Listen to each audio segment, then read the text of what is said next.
Právě od dneška můžou zájemci uzavírat smlouvy o důchodovém spoření v rámci takzvaného druhého pilíře. Ten, komu je víc než 35 let, tak má na rozhodnutí jenom půl roku. Zapojit se do nového systému spoření chce podle průzkumu jenom něco přes 10% lidí. Přesměrování části sociálního pojištění do soukromých fondů.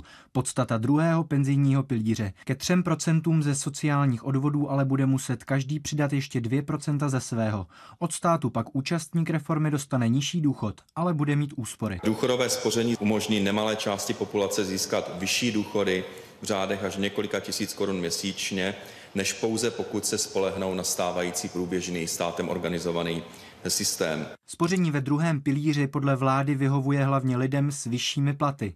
Pokud je vám okolo 30 let a jste muž, vyplatí se vám vstoupit, pokud vyděláváte alespoň 14,5 tisíce hrubého, případně víc. Pokud jste žena, musíte vydělávat mírně přes 20 tisíc hrubého. O nový systém důchodového spoření ale není zájem. Do druhého pilíře se chce podle agentury Ipsos zapojit jen 13% Čechů. Analytici si to vysvětlují neustálými změnami a nízkou stabilitou opatření. Měnily se podmínky vlastně ještě těsně před Vánoci, dlouho se nevědělo, jestli se vůbec ten druhý pilíř bude spouštět, nebude spouštět a lidi neměli zatím čas se v tom nijak zorientovat. Sociální demokraté už dřív řekli, že pokud se v příštích volbách dostanou k moci, její vláda druhý pilíř zruší. To je jedna z velmi důležitých podmínek a aspektů, které právě můžou za to, že u lidí není ten pilíř moc zatím oblíben. Lidé do 35 let se do reformy mohou zapojit kdykoliv. Těm, kterým už 35 bylo, se musí rozhodnout do konce června.